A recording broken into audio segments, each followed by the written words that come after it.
Hello, thank you so much for the invitation, Lucy and Lauren, for organizing this seminar and discussion. And I think that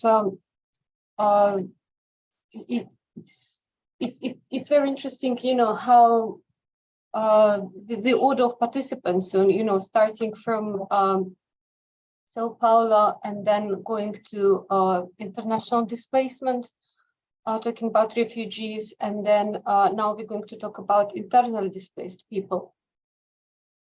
So I'm going to present myself and also with Alona, Liasheva. Oksana, Mikheieva unfortunately cannot join us today because she's not very well. So we are going to talk about urban housing in wartime, agencies and vulnerabilities of women in Ukraine. But we will start from the situation of 2014, when the Russian aggression against Ukraine started, and over 1,400,000 people have been forcibly displaced to other parts of Ukraine, from southeast of the country and from Crimea.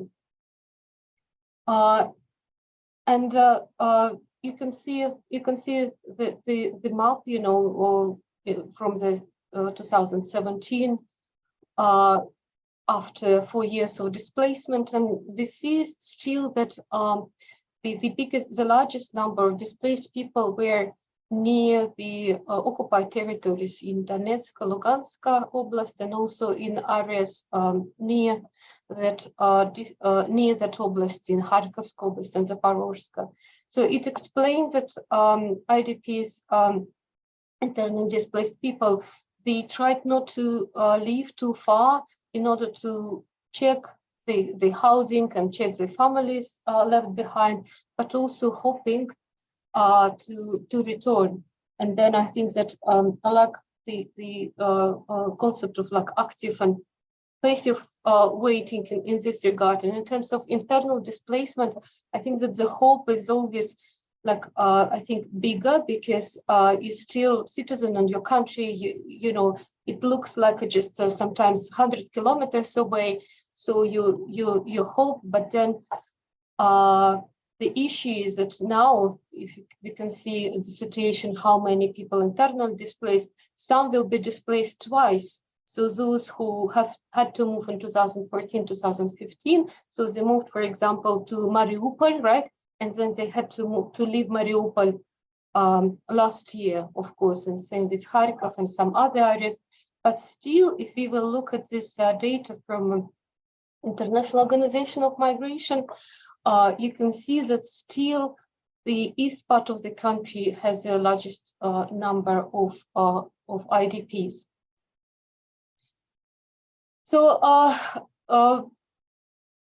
the particular situation about Ukraine at that time, and especially now, it's a very high number of older adults among displaced. And if before 2022, the number of women and female were not very much different, but now displacement has a very gender aspect, because males often stay where they are and join the army, or need to be available to be drafted. So just a few words about methodology. We have different studies where we focused on everyday life of internally displaced people, not necessarily on housing, but housing was always like issue number one, interviews. So it includes in-depth interviews with IDPs, focus groups, interviews with representatives of civil society, authorities, international organizations, survey of NGOs. And then also, when we will talk about the situation in 2022, I will also mention some results from our recent study, which was led by Sandra Pertek on gender-based violence, because we talked about housing as well. And Alona Liasheva will introduce her research as well, so both before and after 2022. Please, Alona. Yes, thanks a lot. I initially did not, study IDP's experiences as my main topic of the research. I was rather focused on housing and on rental market. But of course, with the full-scale invasion, these two social issues, the issues of the housing crisis and the issues of displacement became sort of one problem, which basically multiplied like 100 or 1,000 times, because the level of displacement, of course, rose a year ago.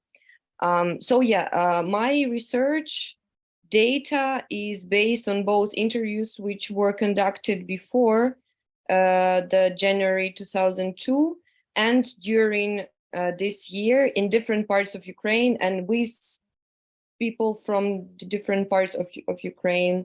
Of course, I do not, it's like a disclaimer I have to make. I do not conduct interviews with people who are on occupied territories, only with those who were able to evacuate or who were deoccupied, because it's dangerous for them to, even if they're ready to talk to a sociologist, of course, it's dangerous for them because they might be punished by a Russian occupational regime, even for giving an anonymous interview. Thank you. And just to introduce our theoretical approach, we used because it's a complex research and as well, like also Suzanne mentioned, at the beginning we didn't compare, except of Alona, but me and Oksana, we didn't like focus initially on housing. So we looked at lived experiences, looking at coping tactics, and engaged with the sort of understanding of coping tactics and how people navigate in such a complex landscape of power and bordering and so on. But then we started to look at hybrid volunteering, because the way how civil society are organized is fascinating, because from the start in 2014, when people started to arrive in big numbers to Kharkov, to other cities, lots of spontaneous help appeared, like peer-to-peer help, but also from hosting communities and some of the NGOs which exist now, like Donbass SOS, for instance, and others. So they appeared at that time and organized by IDPs themselves. So why we engage with the hybrid volunteering understanding, because there were not like established NGOs, but it was like a mix of spontaneous helps, then NGOs, but also cooperation between business and NGOs and with some authorities as well. So that's why we found this framework useful. When we analyzed and conducting desk-based research, but also taking interviews about how housing are organized, we engaged with understanding of structural violence by Galtung, because as Alona mentioned, Alona will talk more about housing policies in Ukraine, but then how it's actually limited opportunities for women and for other IDPs to settle and to integrate. Alona? Yes, and when looking at rental housing market, which is highly informal in Ukraine, I was on one hand trying to look at the legal framework, which tries to structure it, but it does fail, to structure the way this informality works.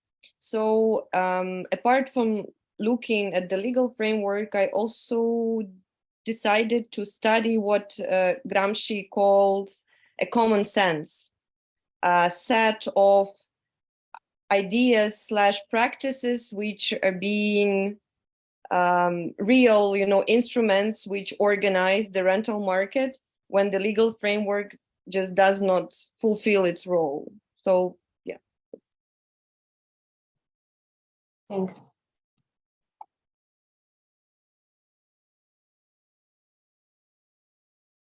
Alona? Yeah, and I will now, like draw a general picture of how rental market in Ukraine used to function, basically since its establishment in late 90s, and the way it, functions till now, because we cannot say that even these two housing crises, which were caused, of course, first of all, by Russian aggression, but we cannot say that these two crises somehow restructured the way the housing policy is organized. So following the collapse of Soviet Union, Ukraine very radically, basically, housing sector in Ukraine went through privatization so fast.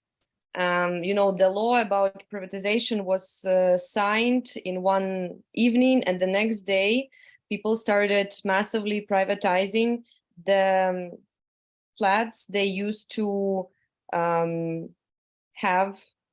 They used to rent basically for free from the state, and this rapid shift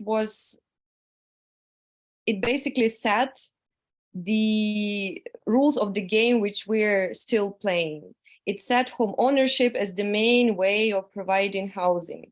At the same time, rent market was needed, first of all, by inner migrants, then by, of course, younger people who were not, ready to live with their parents. And now, first of all, it's needed by internally displaced people.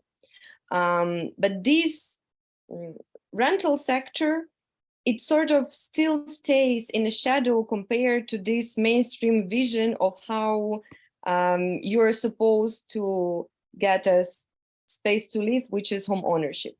And this way of looking at housing was supported very much, of course, but the state support of mortgage market in 2000, not as strongly as many other countries, as Western countries, but Ukraine also went through its financial bubble. After the crisis of 2008, we also adopted strong state subsidies to buy housing, but which worked only for specific groups. At the same time, what is also very important to understand the situation we're now in is that mass disinvestment,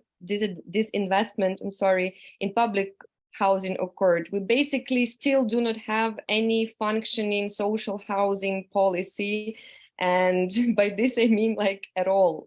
Even having millions of people displaced, this is still not in place. And in this kind of conditions, internally displaced people, especially women, and especially women who do not have stable income or just rely on their pensions, like elderly women, they're those who are excluded from all this scheme, first of all. And that's, what we're gonna discuss more in detail now. Yeah, that's right. And then just some examples of the recent state initiatives to improve the situation, which still were not affordable for the IDPs, because in 2017 it was a budget for a program affordable houses, but then there were only like less than 100 families who could apply, because the budget wasn't enough. And then most of the program had to be financed by local budgets. So there were different examples of meetings and flash mobs which IDPs organized. So one of them, for example, demanded rather to took off the requirement for IDPs to have a confirmation from occupied territories that they do not have housing. So the compensation was massive issue as well. And as Alona mentioned, elderly people were among the most vulnerable category because the amount of benefits which they received as IDP and pension was just simply not enough to rent anything. So, and also it's interesting that when we talk about retired people in Ukraine, female over 50 years old, so they experience difficulties in finding jobs because it's pre-retirement age, which is much less than in Europe. And then interviewing women over 50 years old, we saw how concerned they are, and some of them were not able to be employed after they were displaced. So this is, you can see from these quotes, from interviews, they were saying that you cannot integrate into society without housing. You always leave with suitcases. So we keep everything what we do not use in boxes, and then it's easier to move and find another accommodation. So, and because, as Alona mentioned, the renting market was not regulated, there were lots of manipulations when landlords could just in one day increase the amount or require people to move from accommodation. So there is no security and no any guarantee when you rent something, that they could also have unannounced visits anytime to your flat. But also there were discriminations that people just didn't want to rent apartments to those from Donetsk or Lugansk Oblast. So there were some also temporary accommodation provided, like one in a dormitory in a small town Chuhuiv in Kharkiv Oblast. And as you could see, people lived in very crowded conditions. 200 people in this building, like 8 people in a room, most of them in a all the adults or with some health issues, only 2 toilets and 1 shower for 200 people. But then the town administration in 2017 sued IDPs and demanded them to leave because they required them to pay, and they didn't find it pay enough, and so on. They were also, again, talking about activism and tactics, how to overcome these issues. So as I mentioned, there were different meetings, like another one near the US Embassy in 2017, when IDPs also organized a hunger strike. So they demanded an audit of money and funds which have been received from the US for housing. At the same time, talking about some positive examples, just a few years ago in Mariupol, there were programs for IDPs in some multi-store buildings which required some work on them, and then they were given to IDPs so they could invest some money and then make it look nice and leave. And again, it's a very good initiative which brings together authorities and IDPs themselves. But we all know, unfortunately, what happened then in Mariupol. Alona? Yeah, and just like coming closer to some conclusions, we wanted to share why, like, the reasons which make the rent market such an unstable and precarious place. And as I mentioned before, that it still functions as a very informal sphere, which does not that much functions according to the legal framework, which is there, but it's not being actually implemented. For example, it just to give you an example, the martial law Ukraine has now it actually allows to use vacant buildings for need of army, of course, but also for need of IDPs.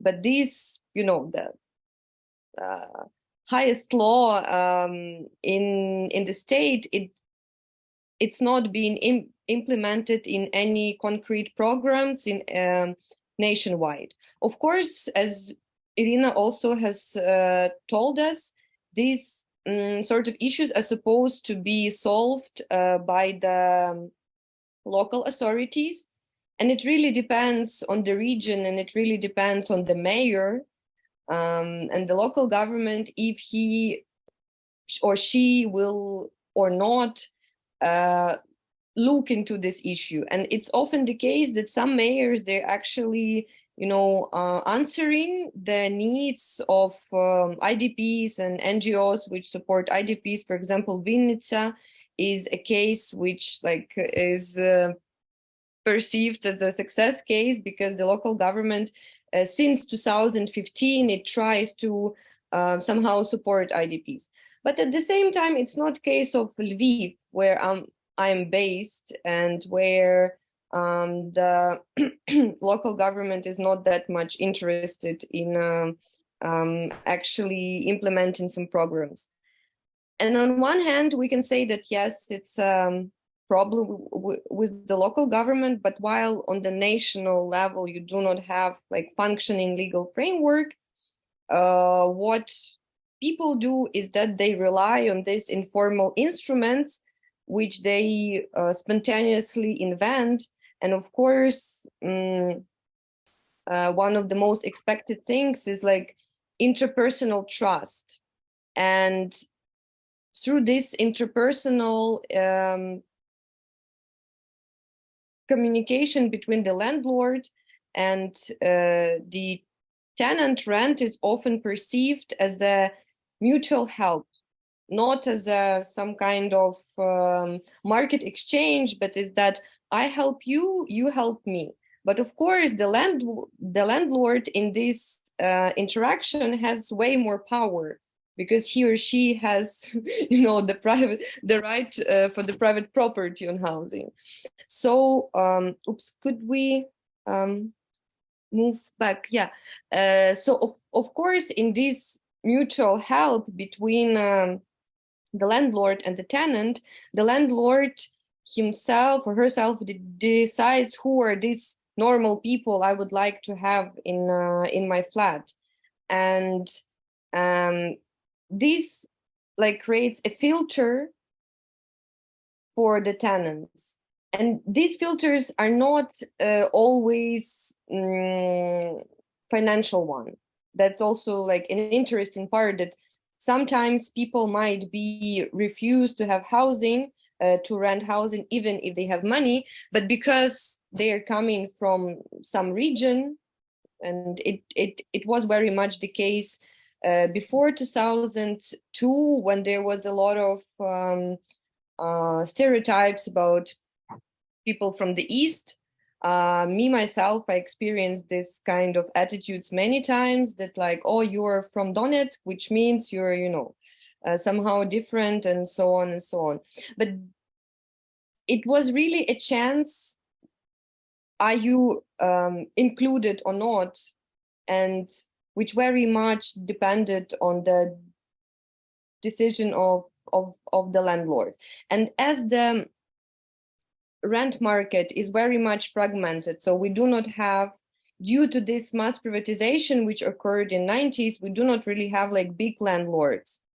Only probably in Kiev now this process has started, but mostly these are separate households which have second or third flat, and they sorry, can I just check, this is, and I do apologize to interrupt, can I just check how many slides that you have left, just because we've got until 15:15 and we want to make sure that there's time for the interaction with the audience as well. Oh yes, we are going to the end now. Yes, fantastic, thank you so much. Yeah, so that's about the informality of the rental market. Thanks. And there are just examples what Alona mentioned about that people could be provided some free housing, or you take just money for utility bills and some extra, but again they could appear in such a power relations still, and depends on friends or on other people. But also talking about, such navigating the system in 2022 in our research on gender-based violence. So we found out that some shelters for victims, which used to be shelters for victims of domestic violence, so they started to host women who arrived from occupied territories or from other territories of Ukraine. So, and one of the shelters in Chernovtsi, I think that instead of 30 people, so could host over 100 people. And then you could imagine that the center became overcrowded. So, and from one side, it's good, that it was possible to repurpose the shelter, but from other side, the overcrowdedness of such shelters is a problem. And then victims of domestic violence, so they don't have much space like they could have, for example, before, but we're talking about situation of war, of course. So, and then when people are traumatized, so we're talking about nowadays physically or emotionally living in such a crowded place with a lack of any personal space, it's can be very harmful for well-being. So, and just the last slide about the conclusion. So, and Alona mentioned that how it's important to establish a fair and regulated rental market. So, talking about scenarios for post-war reconstruction, develop social housing, and establish inclusive and affordable housing for the elderly, increase numbers of shelters as well for those who are in need, and of course develop an effective and timely scheme for compensations for destroyed housing before 2022 and after. Alona? Yeah, I just would like to add that there is still a hope in the whole story we're trying to narrate, that in the post-war recovery, the structure of the actors who decide on what's going to happen is going to change. First of all, of course, there are going to be a lot of international institutions which are going to provide loans or direct aid. Also, we hope for reparations, of course, from Russia. At the same time, the civil society is growing now. What has changed in 2002 is that the problem of housing became just so apparent, because when everyone has someone who is an IDP or is an IDP herself, then this problem becomes just visible for everyone. So the structure of the decision-making process is going to change, and we hope for some structural changes in this sector. Thank you. Thank you.